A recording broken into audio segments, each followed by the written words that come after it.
Well, this is a surprise. Taylor Momsen from the Pretty Reckless is on the phone. How you doing, Taylor? Hey, I'm doing good. How are you, man? I'm great. Just enjoying the brand new single you guys put out. What a time to do a new record, right? You got a captive audience. We've got it's crazy times, man. I don't know what to think, but I feel like music. It certainly saves my life over and over, and it helps. So we finished the record right before all this madness started, and it's like I can't just hold on to this for who knows how long. So let's put it out in the world, and then maybe put some joy into some people's lives, into their day. Right. Well, the new song, Death by Rock and Roll, is out now. It's definitely got kind of that old school rock and roll vibe, which is something that's kind of missing these days. Everything's a little bit, little growly, little this, little that. This is definitely kind of more of a bluesy tip. It's got, definitely that regular rock and roll element that might be missing from current stuff. Is that what you guys were going for in the studio? I mean, I don't know if we were going for that exactly. It's just kind of how the song goes right. when we wrote it. But yeah, I mean, all our influences are certainly older bands, from the Beatles to Zeppelin to The Who to Soundgarden to Pink Floyd, and the list goes on and on and on. But with Death by Rock and Roll, we really kind of, that song it's an anthem and a battle cry for rock and roll of just live life your own way, go out your own way, don't let anyone say you differently. It's really about the mentality and the ethic that is rock and roll, which is how I live my life. Right. And, well, speaking of your life, I mean, obviously, it's the story that everyone's kind of heard about you. Oh, she's a child actor and now she's trying to be a rock and roll star. But you actually are a rock and roll star because you have the chops, so was that weird for you at the beginning? Because obviously coming from maybe like a more Hollywood place, were you trying to be pushed to do maybe like more pop stuff? Or people were like, don't do rock and roll. That's why try that? But that's you, right? That's entirely me. Yeah. I mean, I think in the beginning there's definitely a bit, I mean, it feels like so long ago at this point. It feels like a different lifetime ago, but in the beginning there was definitely preconceived notions and that this was maybe some sort of fleeting side project thing. And it was like, no, guys, this is my identity. I love playing music. I live and breathe rock and roll. Like, this is all I know how to do. And everything I strive for, and I try to do it well. And so, 10 years later, here we are. Well, now, so you were obviously on shows like The Gossip Girl and all that. Now, is that ever creep into your mind like, hey, I want to go back to acting, or are you just fully committed now, 100%? You're never going to act again, and rock and roll is going to be what you do from here on out? Well, rock and roll is forever a mainstay. I will never not play rock and roll music. I'm going to be playing rock and roll music till I'm dead. But, I mean, for a long time I said I'd never act again, but I've gotten older now, and who knows? It's not something I'm actively pursuing in any way, but I'll never say never, I guess. Okay, so the door is open, and obviously you kind of get to satisfy that a little bit by doing music videos and being involved in that kind of creative concepts too, right? Yeah, well, it's just so different. I mean, it's so my vision. Music. It's from the visuals from the music to the visuals to the live shows to everything. It's so 100%. I'm in charge of all of it. So it's really getting to see that through. It really feeds my creative soul. Whereas acting is, it was much more of a job for me of kind of show up, do the job, go home. Like I'm not involved in any of the creative of it. Right, yeah. So this is definitely a singular vision on your end where you don't have to collaborate necessarily with a director or, producers or anything like that. It's just all about what's coming from you and the guys in the band. Exactly. It's so personal that you can't beat it. Right. Now, let's talk about as you said, rock and roll saving your life and all that. You guys are just only releasing the single right now, but there is a full album done. Is that correct? Yes, that is correct. All right. So when will we possibly hear the rest of that? I don't have an exact date for you yet. Okay. Just because we're living in very unprecedented times and everything is kind of up in the air right now. But I can tell you that Death by Rock and Roll, the song is out, obviously. Right. That is simply I mean this when I say it is simply the tip of the iceberg. It is the first song on the record, and it just takes off from there. So we're going to be releasing more songs and stuff before the full album. So we're not going away. Pretty Reckless is back. This is just the start. Okay. Now, obviously, with the album being completed and you being in quarantine, I guess that means if you guys have any other new ideas, those probably won't be coming out anytime soon because you guys have already got this in the bag, so to speak.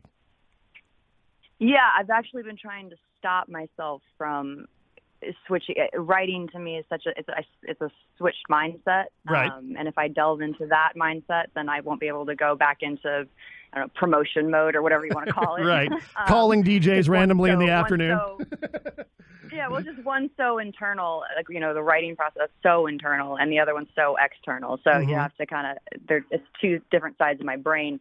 But I am working on trying to figure out how to do visuals in quarantine, because I really want to make a video for Death by Rock and Roll and complete the circle that way, because to me that's so important. And so I'll be damned if I let this make it so we can't finish it. And so I'm working on it now. I've got some ideas percolating, so stay tuned. All right. And then as far as the actual recording of the songs that you've got now, you were able to work with some of your heroes. You guys have collaborated before, but the guys from Soundgarden, Kim and Matt, tell me about that process and any of the songs that you guys recorded together. It's awesome, man. First of all, I love those guys so much. I had this song called Only Love Can Save Me Now, which is the song on the album, and I sent it to him, and I was like, guys, this is begging for you guys to play on this. Like, this is right up your alley. Like, are you in?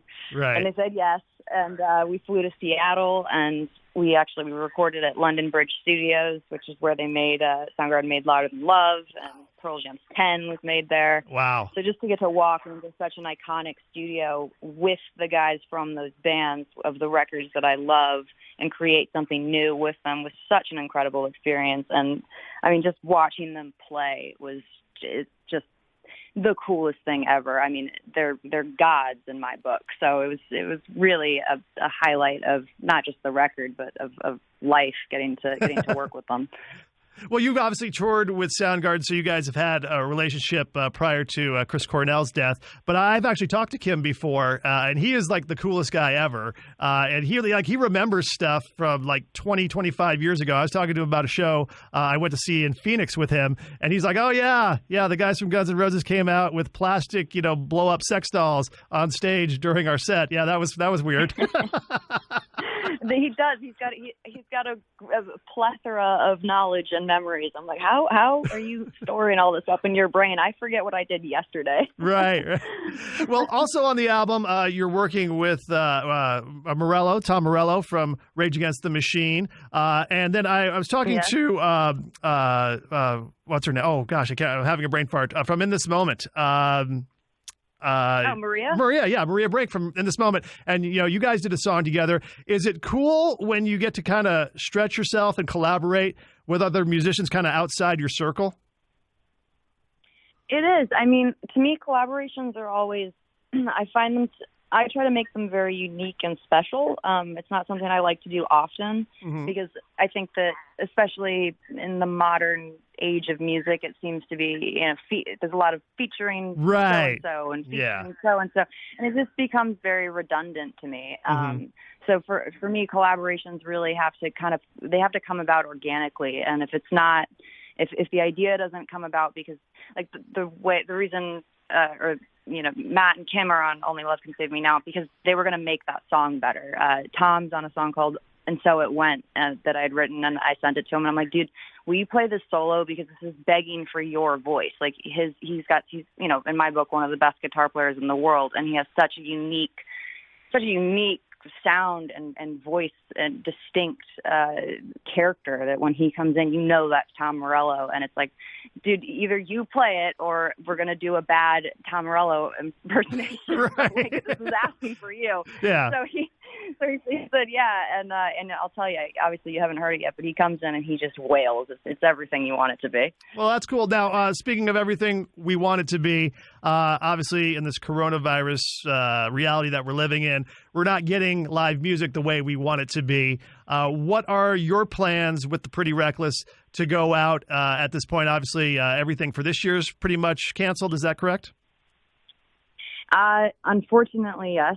I mean, technically, I think we still have a tour in September that was postponed from, I don't know. I can't even keep track now. It keeps postponing and postponing. But I don't know. I'm hearing 2021 is what I'm hearing, which is a real bummer. I mean, I'm not going to lie. It's very difficult to release music and not be able to complete the full circle and play it live. Like it's real difficult. But it's, safety comes first, and it's scary times. It's so unprecedented, and I mean, I don't think no one really knows how to feel about the situation the world's in right now. So it's music's going to have to wait for a minute, the live side of it, but when it comes back, it'll be hopefully bigger and better than ever, because people have had to wait for so long. Right.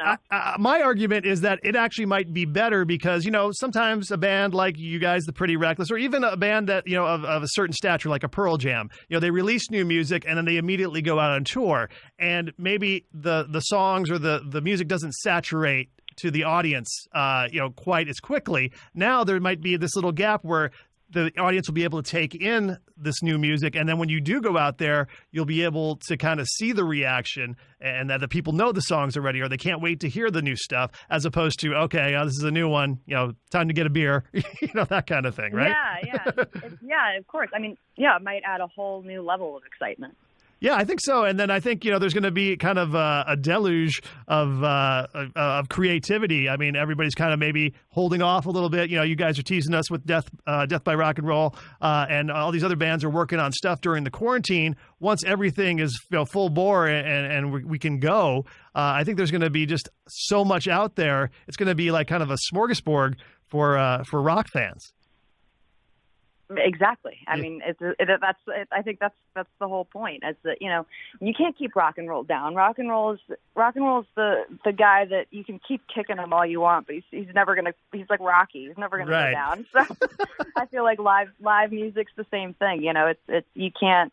It needs to exist in the world. It feeds souls. It's so important. Like, to me, it's like. It's just as important as oxygen and food and anything else you need to survive. So musicians, we'll figure out a way to make it work. Right. I can't. I didn't join a band to not play. So right. We'll figure it out. All right. Well, Taylor Momsen, she's the Adrian of rock and roll. Yo, Adrian. Yo, Taylor. Hey, Taylor, where can people find you on social media and all that, and the Pretty Reckless as well? Well, it's Instagram, Twitter is all just my name, Taylor Momsen, and then there's band accounts as well. The Pretty Reckless is Instagram. So I'm just saying this real badly. Instagram's at the Pretty Reckless and at Taylor Momsen. Twitter is at TPR Official and at Taylor Momsen, and Facebook is the same thing. And then the website is deathbyrockandroll.com if you want to keep up to date on all the new stuff happening. Right. Check that out and yeah. And that's where they can get the single as well, as it's available for download? You can get the single on Spotify and Apple Music and Amazon and all that good stuff. And there's also a very cool 7-inch vinyl, exclusive limited edition vinyl for sale on deathbyrockandroll.com if that's your thing. All right, yes. Fire up those record players. Get the needle out. Exactly. I think it sounds better on vinyl, personally. It's warmer. It is warmer, but it's just not as mobile. But that's okay. You got to have both. You have to have both. That's how you buy both. You buy both. Exactly. You got to have both. One's a collector's item. Who knows? That's right. That's right. Well, Taylor Momsen, it's so great to talk to you. We look forward to seeing you when you come back to Arizona at some point in the future with the Pretty Reckless. I really appreciate your time, and be safe out there. Awesome. Thank you so much, man. Stay safe.